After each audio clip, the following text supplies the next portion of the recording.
Hey, everybody. Welcome to the Grounded Moments Project. In this podcast episode, I am joined by Pastor Michelle McMahon. We're really excited to today lean into some of the conversations that have come up around navigating through the challenges brought with coronavirus and the way that it's impacting ourselves, our churches, our communities. And so, Michelle, why don't you just kind of share a little bit about you for our audience and kind of your heart coming into this conversation? Yeah, we are in a unique setting right now with the isolation involved in churches and communities and businesses and all the way around. And I really enjoy coaching and I enjoy walking with people where they feel stuck and is trying to innovate and find new creative ways. And so, um, especially in this time, we need to find those new ways of doing things, of connecting, of working together. And so, but there could be a lot of things that could get in the way of that happening. And so, in the same way with people in their walk with Christ, wanting to help them navigate how they can grow in their relationship with Christ, grow in relationship with others, um, that's a very applicable, like it's a very applicable concept for this time as well, especially when it comes to relating to others and working together. Mhm. Because I think as we talk today, particularly for pastors and toward pastors, I think the challenges that are being faced by pastors are particular challenges that maybe are different than what maybe all of us in our individual lives are experiencing. Like I'm thinking, right, even as a therapist, that as the challenge, some of the challenges that I'm facing are both how I navigate it personally, but also how I help my team of therapists that I oversee navigate it, the weight of all of their clients that they're having on them, that there's Yeah. also like multiple layers of responsibility. And I think that for pastors, there's organizational things, there's personal things that there's just a number of factors that complicate navigating through this. You feel that that's true? Yeah, for pastors that have, mortgages, pastors that have to pay their staff. There's the financial element of it. There's the physical component of not being able to gather, not being able to be in physical community. Even on Zoom right here, I don't feel connected with you as when I'm sitting down in person with you. Right. Yeah. So there's people that are living in isolation. There's people that don't live with other people in their home, and so they're just by themselves. Um, so there's a lot more issues that are going on in people's worlds, and so they want to reach out to their pastors, but their pastors are dealing with their own issues and their own stuff, and then trying to pastor people that you can't be in communication with, like physical. You can't give them a hug, right? How much of affirmation comes from that physical nature of touching someone, of hugging someone, of putting a hand on their shoulder? As a pastor, praying for someone, it's different to pray for someone over Zoom than Mhm. it is to pray for someone in the middle of a prayer gathering or Mhm. just being in their home and Mhm. having a meal together. So um, there's definite new things that are going on. And for pastors, there's an even added weight of anxiety, I feel like, and an added weight of responsibility to take Mhm. care of the community, because people look to their pastors to figure stuff out. Yeah. And reality is that not we don't know everything, Mhm.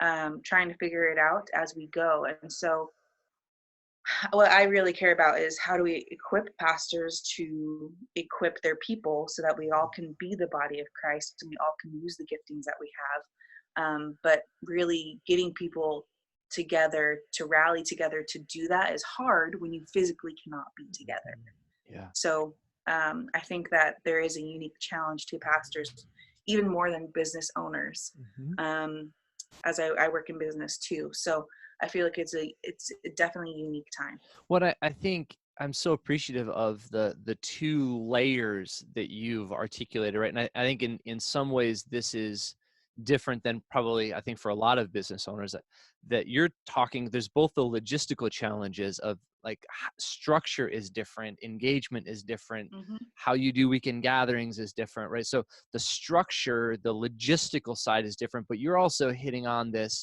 this connection, the human relationship side of things that is such a significant part of what pastoring is, right? You have the role of the pastor, the tasks of a pastor, but you have the Mhm. heart of a pastor and the connection and the care.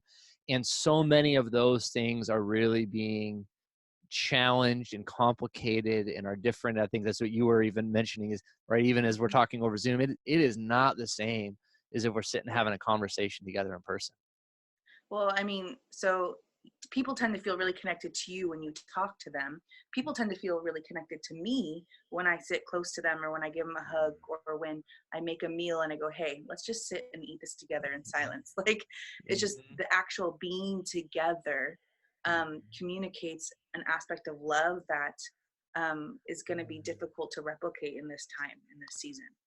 Yeah, and what an important thing to note, right? Even in that is that there are some people who are able, I think, right, you're highlighting like this is often my experience with people that um, just talking with them, being seen, right, that there are some people who can experience levels of connection with me over Zoom, or I may experience levels of connection with them in this format, but that doesn't mean everyone experiences connection in that way. That doesn't mean every pastor's skills translate across the video. Right, And right. so there may be some that are leaning in and going, hey, we got opportunities, let's be creative, we got this. And there are others. They're succeeding and they're like finding tons of connection and new resources, and some that are probably going, I don't know how to do this. Yeah. I don't know how to do this because it's not my strength or my gifting.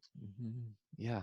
Well, Michelle, you and I were talking the other day about how to encourage pastors, how to help pastors navigate through this season. And as we were talking, there were actually three particular Mm-hmm. steps or phases or uh, parts of a process, I think, that we were articulating that I want to just lean into and unpack today.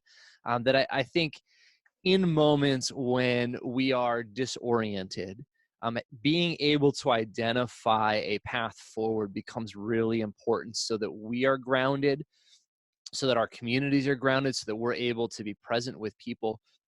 And the three steps that we were talking about that you were highlighting the other day, and I'll throw them out there and then we can unpack them. But we're the steps of grieving, of Mm-hmm. assessing, and of innovating. And Mm-hmm. those three steps seemed progressive, seemed important. And so maybe let's just break it down. We'll take one step at a time and navigate through that, and talk a little bit about that. So when we talk about this, what you're identifying, what we're identifying as this first step of grieving. Mm-hmm. Um, what goes on? What's in your mind around that, and why is that the first step? So we'll just take it back to a different kind of example. So I know when I'm walking with someone, um, if they're doing things that are perpetually bothering me or annoying me, their behaviors, um, I will get dysregulated and I will start getting jittery, and then I will treat them and not the love that I have for them. When I start to ask them, "Hey, what's going on? What's your story? What's underlying here?" and they start sharing their story and their pain, I have compassion for them, Mhm. and then I can grieve and walk alongside with them. Here, Yeah. I think it's the reverse. With something that's happening like this, is we need to be able to own all of our pain and our grief in this time before we can actually adequately walk others through their grief and their pain. Mhm. If we're not aware of the difficulty and circumstances that we're going through and able to deal with those ourselves, as we walk with others, our pain will get jumbled in with theirs. Mhm. Um, and it'll be more difficult to walk with people because we'll be projecting our stuff onto them, especially when there's not a physical space to Mhm. be in, physical space to work that out Yeah. together. Yeah, I think, right, as a therapist, one of the things that I see in my clients, and I'm seeing this, I think, societally right now, is that crisis always exposes underlying pain, Yeah. right? That it also exposes strengths. It also exposes things, Well, it sources that we exposes have, the character that's already been established in us. right? Or the Right. places that character has yet to fully establish itself. Exactly. And so in this moment, right, if if we're in the spot where we're in a crisis, right? Our pastors are in a crisis, our churches are in a crisis. One of the things that I think pastors are really great at is just kind of like doubling down, buckling up, right? Picking yourself up by your bootstraps, like our people need us. Let's go let's move forward. Let's meet the needs of the people. And so it would almost be a temptation to blow past. Let me actually notice what's coming up for me, because Mhm. I'm just thinking about, I could imagine people listening to this and go like, don't tell me to deal with my own stuff right now. I'll deal with that later. I got Mhm. people that are hurting. I need to deal with their stuff first. Yeah. What's your concern about that? Why do you think it is so important for pastors, particularly right now, to actually take that first moment before Mhm. jumping into fixing, helping others, to actually be really attentive to the particular things, maybe subtle things that are coming up due to the change in circumstance and the crisis? Yeah, I mean, what we're seeing with our society right now is that there's lots of pain, right? There's emotional pain, there's isolation, there's fear, there's anxiety, there is a lack of physical resources for some, that they don't have enough money because they've lost their jobs. So there's financial, there's physical needs, there's emotional needs, and if we're not able to, if we just buckle down and keep going, we're going to focus on the things like the physical needs, which we won't necessarily always be able to meet because of supply and demand or because of proximity issues. And so, why I think we need to grieve and we need to spend time looking at ourselves is because there's going to be a lot of emotional needs that we will be able to address more than we would in any other season, because that is the one thing that we can access, right? That is the things that we can talk about. That's the things that we have time now to process and engage those things. I mean, people are spending more time with their families, and so if they've got issue with their kids or issues with Yep. their spouse or issues with their mother or father, if they live together, those things are going to become heightened and Yeah. more, and there's going to be more issues that arise because of having to be, at home all the time with those Yeah. people.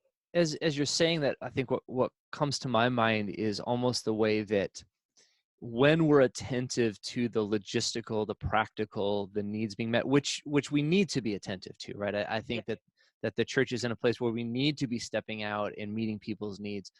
But there's almost a go mode that we can slip into. And I Hmm. think what you're highlighting is when we're in that go mode, and we can jump into go mode whether or not we've dealt with our stuff, right? We can set that Yep. aside, flip into go mode.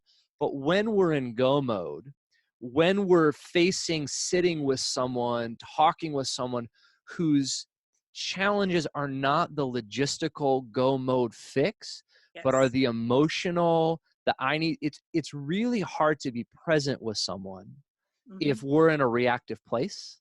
And Hmm. often go mode ends up being a reactive place, right? Like this, Yep. I'm responding, but there's a compulsion, there's an intensity to it. Hmm. And it's really, really difficult to be not just in go mode, but in real present mode. Right. It's get stuff done mode, not be present and minister, like really sit in presence. And And so and and you're and I'm gonna push back and say I think that is a huge issue with pastors, including myself, is that we depend on our own sustainability. We depend on our own strengths when we go into that go mode Mhm. versus when we sit in presence. Our stuff comes up, their stuff comes up, and the Holy Spirit is actually able to work inside of us. We're Yeah. actually giving the Holy Spirit space and um, opportunity to rise up in us and rise up in others. So that's also the spiritual aspect of it Yeah. as well. That idea of um, well, I'm thinking when we're reactive, right? When something gets hit in me, fear, anxiety, uncertainty, and I'm reacting in that place, trying to fix things to calm my anxiety, to calm your anxiety. When I'm reactive, some of us react by taking control. Some of us react by backing away. Mhm. Some of us react by trying harder. Some of us react by spinning and getting lost in our own heads. so I mean, I think pastors are really gifted by performing in a reactive place. Like Mhm. I'm unsettled, let me just do my job better. But when we're reactive, we actually decrease our capacity to be both empathetic and creative. Yes. Right? I think that's what you're hitting on, is actually empathy, connection, as well as creativity both require space. Both require a slowing down to allow things to rise up, right? The Holy Yeah. Spirit needs space to be allowed to rise up, that we're not just blitzing past what that moment might actually need. Is that, do you feel I'm tracking with that, what you're Yeah. I mean, saying? the Holy Spirit's always speaking to us, but it's whether we're paying attention. Yeah. And so when we're in go mode, we're not paying attention. I mean, I work at Starbucks and we have a thing actually called go mode, and it's where you stop doing everything that helps build up the business and make connection better and just get stuff done. Like, let's get Mhm. those drinks out. Mhm. So, I mean, it's true in business, it's true in the church, it's true Mhm. in families, right? Like, Mhm. there's Yeah. days where I'm like, oh my gosh, I have to get out the door. Okay, my baby's screaming, but like, how do, right? And so we all get into these reactive states because we feel like this is a crisis and I need to fix it right now. And this is a crisis. COVID-19 is a crisis, but let's stop freaking out. Let's calm down. Let's take a breath. Um, and let's see what we can do. It Yeah. is a time to go and a time to rest. Because it isn't just about, I think, because this is, I think, what we're holding in tension is what our communities, what our cities, what our people need are not just the practical help, but there's an Right. incredible need for emotional support, for connection, for relationship, Yes. to be present with one another. Right. And that's something I feel like you're calling us to be attentive to. Right. Well, I mean, so I was talking to one of my other friends. She's a youth pastor, and she was grocery shopping for her family yesterday, and she said that there's this woman asking for $1 because um, they needed to fix the tire on their car, but no one was wanting to talk to them or come close to her. And so she goes, all I have is $1, but can I pray with you? And so she started praying with her, and the emotional needs of this woman was met by this pastor. And this pastor, she was like, I was in Aldi and I just noticed that people don't even want to look at each other in the eye because they're just so fearful and scared. And so she goes, I was just trying to smile at people, and people were like, wait, someone's smiling at me, like this is okay. Yeah. And so I think that drew up and revealed even more that the fear is not just getting sick, the fear is actually um, it's drawing on disconnection even more. Mhm. And so yeah, we have tons of opportunity to meet physical needs of, providing for the elderly. Like, you guys are pastors, you can, like, whoever's listening to this, you're gonna, the needs of your community. But I feel like we have a greater need for that emotional support, and people are not just needing it, but they're open to it Mhm. because they're craving love, they're craving affection, because we're living in isolation on purpose. I think that's so true. And I wanna start kind of leaning in towards the second and third phases of assessing and innovating. And I'm just recognizing how, if we don't take time to grieve the things that we've really liked, we've lost, things that we had hoped for, we can't do, the comfort zone that we were in our jobs has now Hmm. changed, Yeah. the grieving that I'm now carrying more burdens, you're now carrying more burdens than we were before. If we're not, and by grieving, I think we're talking about giving permission for uncomfortable emotional experiences to be present, to be acknowledged, for us to be honest about the discomfort that we're experiencing and the way that this is challenging us, not to stay in phase one, not to stay in spin and get lost. No. Right? I think that a lot of times people can get afraid of, hey, if I allow depression to be present, I'm going to get stuck in depression and we won't be productive.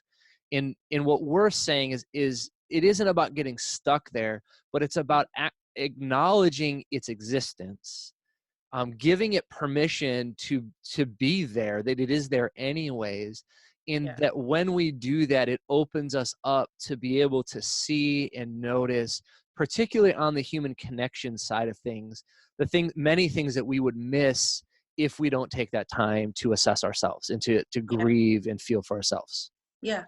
And so to grieve, assess, and innovate, I feel like, we look at, we're kind of a linear kind of society where we go 1, 2, 3. Okay, we're done with 1 because we're at 2.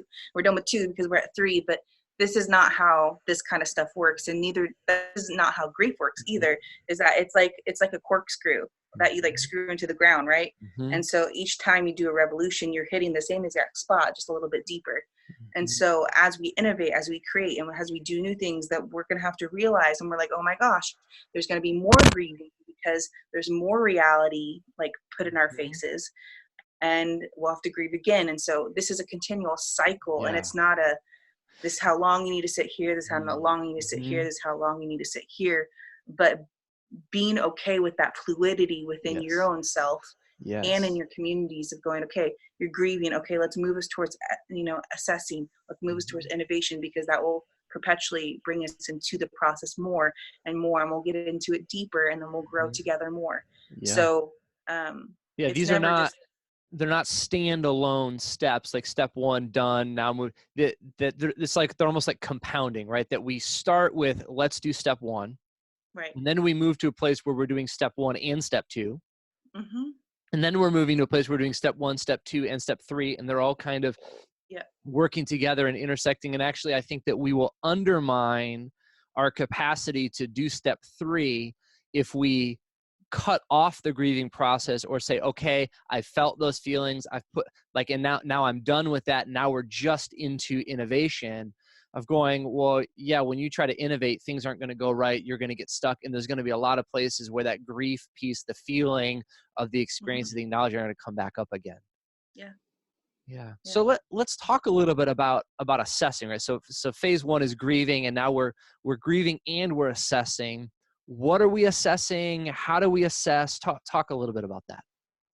I think this is probably the quickest step that there is. So assessing, you assess your resources, you assess your connections, the needs, the gaps that you have. So that's within yourself, that's within your family, within your church, within your city, within your your neighborhood.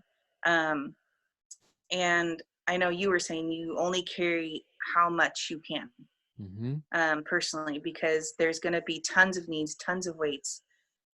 And now that we are a connected society digitally, we're going to hear about more needs and more needs and more needs and more needs. And so you're going to have to assess which ones is God calling me to address. And so I would testify that you need to address your own needs first, and your families. And once you've gotten to a place that is sustainable to what you are comfortable with, then move on to your church and your city. Because if you don't take care of yourself, especially when there's a physical health crisis going on, or if there's high anxiety, if people struggle with anxiety or depression in your home, if you don't address those first, then it's going to spiral quickly, and you're not going to be able to help your church or your city in the way that you want to. Well, it's like, right on the airplane, they always tell you put on your own oxygen mask before assisting someone else. And it's put it on yourself and then leave it on, right? Don't put it on, take a few breaths, pass it on to someone else. Like, we need to be making sure that we are continuing to breathe our own oxygen as we're helping others find their oxygen. So in assessing, I think the one that stands out to me so significant is assessing our own capacity. Right?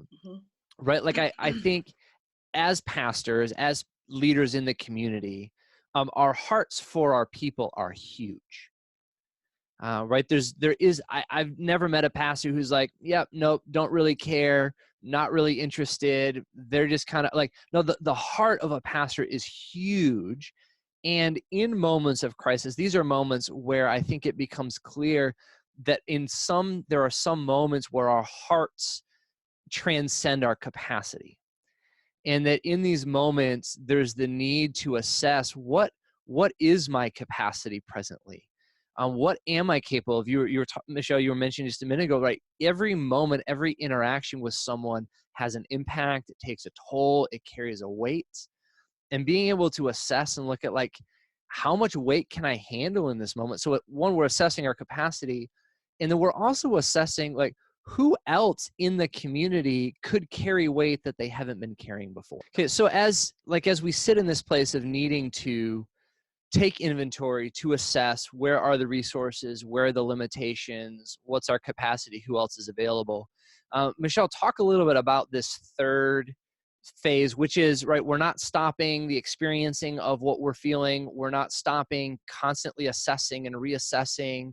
Has our capacity grown? Has our capacity shrunk? Are there new resources, fewer resources? So we're continuing to do these things, which brings us to this third phase for you that is really important, which is innovation. Talk a little bit about what that phase is and why that matters. Well, innovation is we're actually being catapulted into a time of innovation because we are unable to do the things that we would normally do. So what I tend to find pastors stuck in is in the same kind of structure, the same kind of tendencies, the making sure that you do this and then you do this and then you do this and you do this in your service. And I mean, there is something about being consistent that brings comfort and safety to people when you gather together. But this is a time where we're actually able to talk to people about what's uncomfortable. And when we acknowledge that we're uncomfortable, we're able to take new risks, right? We're not going to expect the same kind of thing when we're actually talking about how we are uncomfortable. It's when there's an assumed level of comfort with someone that we assume everything is going to stay the same. And obviously in our world today, it's not going to stay the same. And so I think it's really important that we communicate to our communities, to our families that, things are never going to be exactly the same. And so we get an opportunity, and framing it as an opportunity instead of as so now we have to do this, right? It's no, we get an opportunity to reach out to people in ways that we've never thought of before. And if you do this with kids, this is amazing, right? Like they get excited about, oh, something new. How can I reach out to them? Seeing my friends' kids who are in school and they're like, my teacher zoomed to me. I saw her on the screen, and they're super excited about it. And so, I mean, I think we need to take our cue from our kids and go, okay, what can we do that is new? What can we do that actually might produce something different in our society? What can we do that actually will propel us forward with connection with the gospel? And God is always connecting us. God is always present. God is always speaking. And the thing is, why innovate is third and not first is because if we get stuck in our grief, we won't see what God is doing creatively. We won't see what God is doing among us, and we can't innovate, right? Innovation, creativity, it requires a level of freedom in our minds, right? It requires a level of lack of anxiety, right? And so we have to work through and process through some of our own grief and our own pain, our own anxiety in order for us to think into this new space. And I mean, I know you as a therapist say when we're sitting in anxiety or grief or pain, we're in our midbrain, which is more reactive. It's like that fight or flight. And in order to innovate and to see new things, we have to get into our prefrontal cortex, which is all about creating new connections and seeing things that are not about survival, but about thriving. And so we have to address the places where we're surviving, take a breath, calm those down in order for us to go into a new space of innovation, which is what God has for us right now. Right. And I love that and the reason that grieving is so important is because if we ignore the grieving process, if we ignore the feelings that we have, we actually stay locked in our midbrain. Yep. Right? That we try to convince ourselves that I'm not having a reaction. We just kind of ignore it, but ignoring it doesn't make it actually go away. It just means we're no longer conscious of what's actually happening. And that when we give permission that these things are happening, it actually opens up our brains. It opens us up to re-engage other parts of our brains and not be stuck so that we can think creatively. So we're going to wrap this up here in a minute, but I'm just thinking, right, we're talking about innovating. We're talking about creativity. Are you seeing things? Are you having experiences where that would almost thinking just like examples of innovation, because sometimes we think innovation is like this huge deal, but I'm also thinking that right now in society we don't necessarily need huge innovative ideas. We need like a lot of people to be taking small creative innovative steps that actually more than anything one of the challenges of the church is we've lost our centralization, and now Right. everyone is literally locked into their communities. And so, Hmm. even I guess what are you trying? What have you seen? If you have a story or two to help us out with.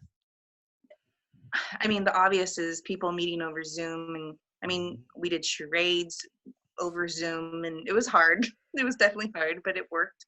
Yeah. But I feel like it actually requires us to be and see the people in our neighborhood. So I know I have to get out. I cannot stay in my house all day long.